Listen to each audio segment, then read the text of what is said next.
Hello, everybody, and welcome back to my Summer Lunch and Learn series. Every Wednesday at 12 noon Eastern Time, I am Helen Panos, owner of Dynamis Learning. It's a K through 12 tutoring SAT, ACT prep company. We do advocacy as we help advocate for the family and the student for the school system or through the school system.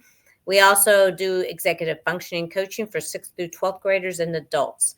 I am here today to talk about the gifted program, and that's a big topic of mine every August because, other than goal setting, is about the gifted program because schools and systems, let's say school systems, allow for testing only twice a year for the gifted program. Not sure if parents know this or not. Usually, the beginning of the year, which is around this time of year, they look at it's called automatic referral. So they look at test scores like Georgia Milestones possibly or iReady that was taken in the spring to determine if your child should be tested for the gifted program. What we do here at Dynamis Learning is we try to jump ahead of all of that because I know what the deadlines are. The next one is in January, February when they do the KISS process, and everybody in the entire building is looked at once a year. That's when they do that. Again, you have to qualify with one supporting data, which is usually an achievement test that they've given already in the school building in the fall. So those are the two ways you can get in the gifted program. And so I'm doing a webinar. I want to say this up front from the beginning, a free webinar on Thursday night, August 21st. I will put the link here so that you can sign up to register to get the Zoom link so you can join us. I'm going to do a quick 25-minute review of the whole gifted program for the state of Georgia and how that works. And then I'll take some Q&As for about 20 minutes. This will last no more than 45 minutes, if that long.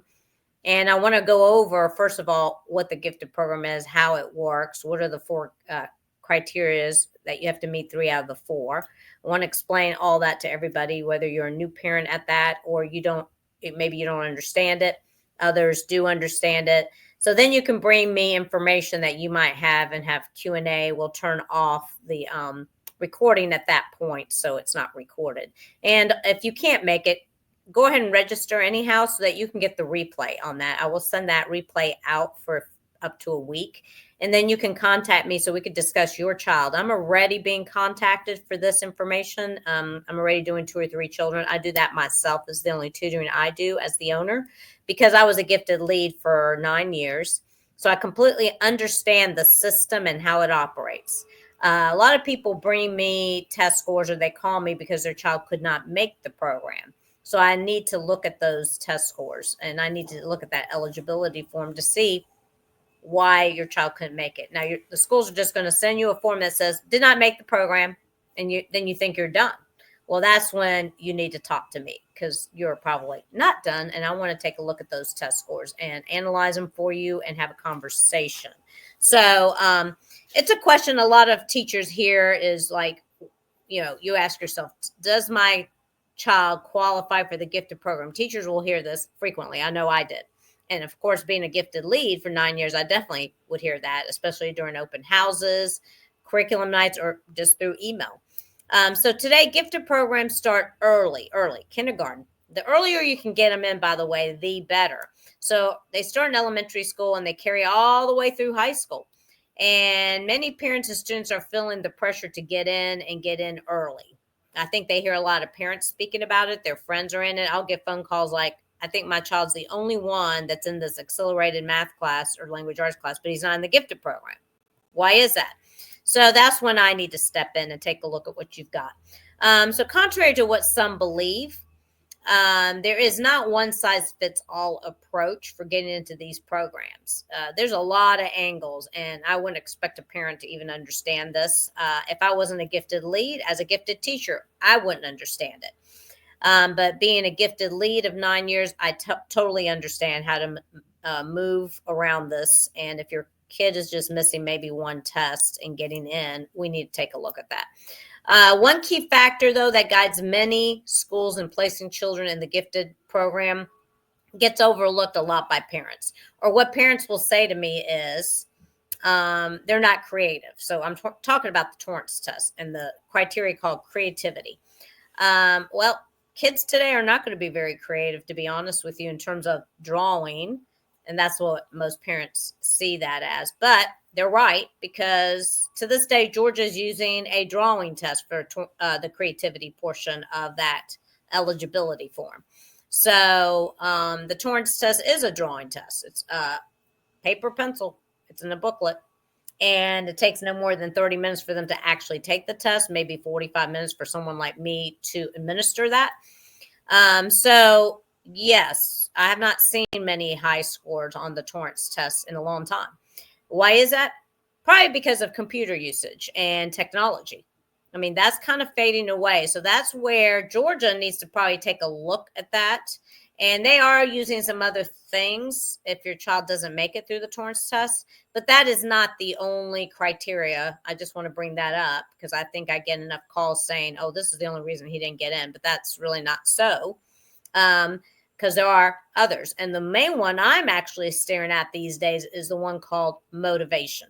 There seems to be a little bit of an issue with that category. So I tell that to parents when they give me a call after I've looked at some test scores that you present me with. So let's just talk about creativity for just a minute, because you do still have to take a Torrance test as a child if you're going to be eligible for the gifted program. Whether they pass it or not is a different story. But creativity is not just, oh, can they draw?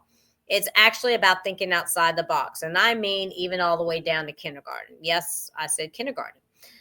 So creativity is a familiar word for parents and teachers. We all know it is important. As an entrepreneur, I have to always create.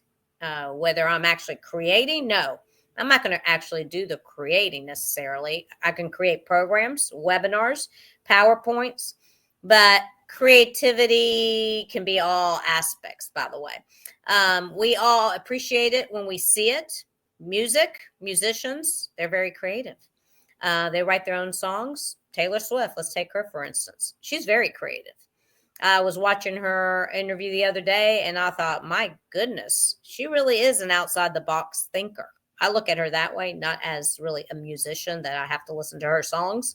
I'm looking at her as an entrepreneur. And they were just mentioning the other day how amazing her mind is in business and marketing, and the way she markets and the Easter eggs that she uses. So if you don't follow her, it doesn't matter.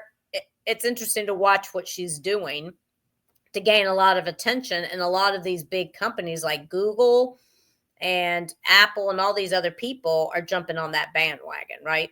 So what does creativity look like? It's an innate ability that some children have.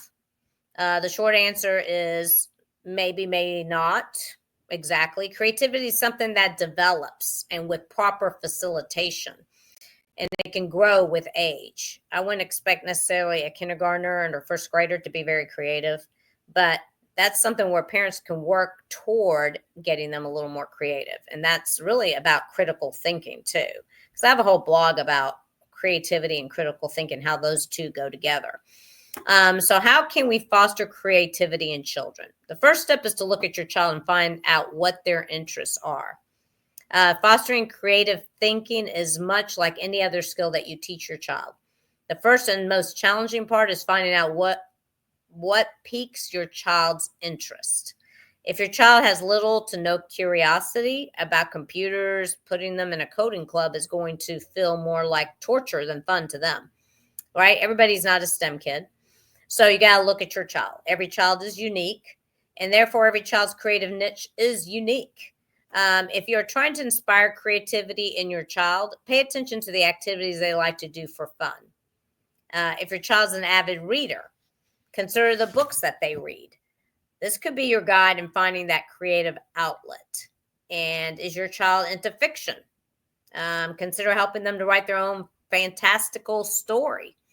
If you have a tutor that's working with them, have them do outside the box type of writing. I had a young man, he's in 4th grade now, I believe, gifted, very much black and white thinker, but a very interesting creativity in his mind as well. He can really think outside the box, but in a totally different way.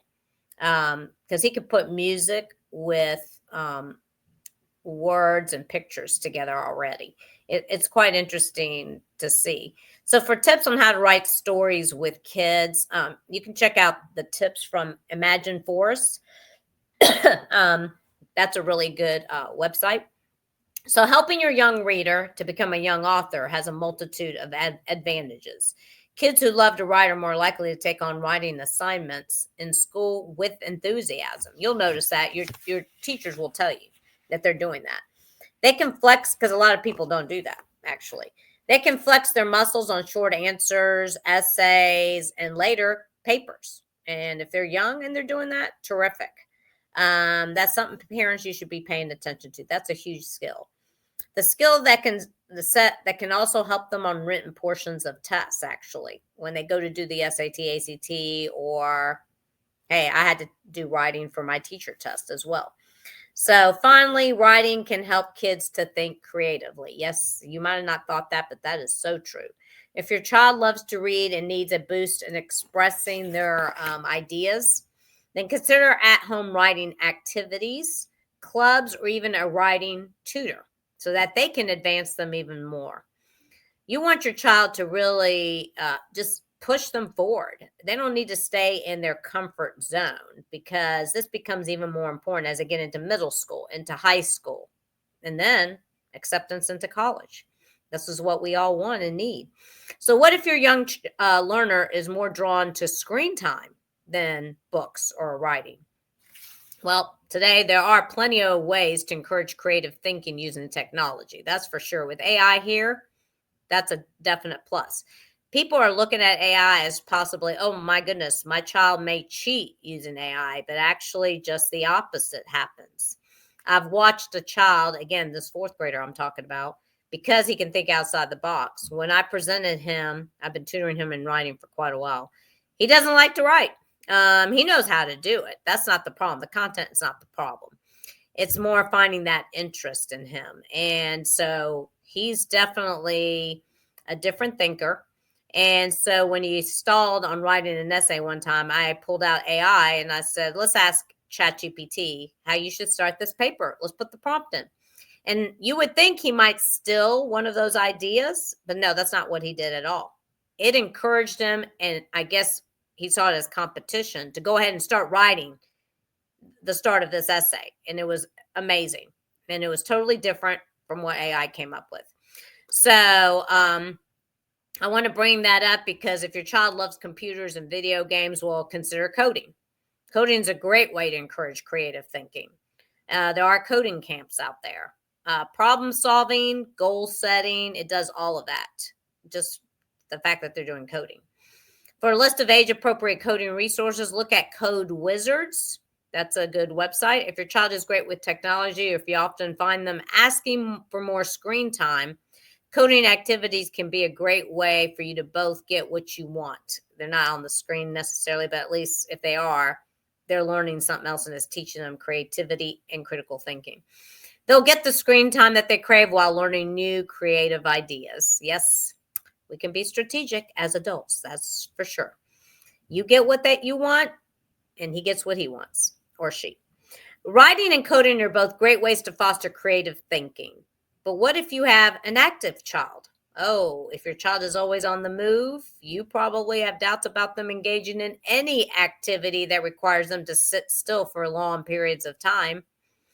Well, this does not mean that there aren't creative resources for children like this too. On the contrary, there are multiple ways to help your child think creatively and help them get their energy out at the same time. I kind of do this with my puppy, my dog. Golden Doodles, they're very active and energetic. You know, they say get these games and things like that to have them stimulate their mind so that it wears them down a little bit as well. It works. So if your busybody kid loves music and the spotlight, consider dance or music classes, right? Dancing and music are great for kids who prefer to learn by moving. So that active child, if they don't like sports, maybe they like music or dancing. I always loved dancing and music. Music and dance both help children to set goals, think outside their usual parameters, and show off what they've learned. So it's an achievement and an accomplishment. It's terrific. Find advice on how and when to start introducing music to your children. Go to pbs.org. There's some good stuff there too. If you notice your child has an interest in music or loves to groove, music and dance might be the ticket to helping them think outside the box. If you're not looking for the commitment of lessons, then try some fun activities at home. I use Alexa with the dog. Yes, we do. You'd be surprised. It's pretty fun, actually, and he loves it. Make up silly songs with your child. That's another way to do it. Dance around to your favorite tunes, like I just mentioned we do with our dog, or even put on a family talent show. Why not? If it challenges them to think outside the box, it will foster creativity. And this is what I think is lacking a little bit in this society is creativity. You've got to have it. You've got to have it. Some people have different levels of it, and that's fine. But I'm telling you, creativity is where it's at because it leads to critical thinking. If you're looking into gifted programs, going back to gifted, because they have to take a Torrance test, or maybe you just want to help your child think more independently, consider what you've been doing to foster creativity. Creative thinking is an important skill that can help students become more well-rounded. Chances are your child's interests will help guide you in finding out what lights that creative spark in them. Every child has creative abilities. Our challenge as adults is to help figure out where they shine. And that is a challenge for the adult. And what happens with one child doesn't necessarily work for another. So I want to definitely keep that in mind because I think back in the day, our parents might have raised us, oh, it all looks this way. For this child, it must be like this and this and this for the other children in the family. Not so. And we all know that now. So contact us to schedule a 15-minute consultation to discuss the gifted program in Georgia and how your child can qualify in their school. I have over 15 years of gifted experience teaching children in public school classroom. 9 years of that is also as a gifted lead. So I completely understand the gifted program and how to get in and how to be strategic in figuring out how to get them in. We actually do tutor on these tests for the COGAT, which is the mental abilities test. I have questions for various tests out there from Georgia Milestones to iReady to COGAT to Torrance test to, I'm trying to think, Iowa's are still out there a little bit, STAR's out there a little bit. So we can definitely start from now helping your child advance. We're doing that for a first grader right now. Actually, she's now in second. We've been working with her since first grade in reading, elevated her iReady scores already. Now my reading tutor and I were talking the other day, and we are going to advance her. We're going to see what she can do and try to advance her because the goal is to get her in the gifted program. I know that's what her mother wants. So, teach your child about creativity. It's very important. We all know it's important. We appreciate it when we see it, but what exactly does it look like? It comes in all kinds of shapes and forms. You may immediately think drawing, but that's only one small part of it. So fostering that creativity is going to help them also get possibly into a gifted program. It's just one criteria. It's not it. Don't expect that that's going to be what gets your child into the gifted program. If they're very strong in academics and they can test well, it's probably going to be that more so. And more what I'm concerned about these days and seeing a lack of is motivation. And that is the name of the category, one of the four: creativity, mental abilities, achievement, and motivation. And that's a whole other story for another time. But anyway, we do have the free webinar coming up on Thursday. And it's at 7:30 p.m. Again, if you can't be there live, which would be best, then you'll get a replay. So definitely register to get that link. I will put it so it's live on the comment section of this Facebook Live. Okay. All right. Thank you, guys. Have a great rest of your day. We will be back on again next Wednesday at 12 noon. Let me see who our guest is going to be. That's a good question. Let's see. The topic for the 27th is Parenting with Purpose, How to Truly Succeed as a Parent. Oh, you do not want to miss Andy Goldstrom. He is a founder and parent coach of Parents Journey Coaching. And I just put him on my podcast and interviewed him. It's amazing. He's incredible. So don't miss that live when he comes on. You'll want to catch that, or at least on the replay. Bye, guys. Have fun and see you next Wednesday live. Bye for now.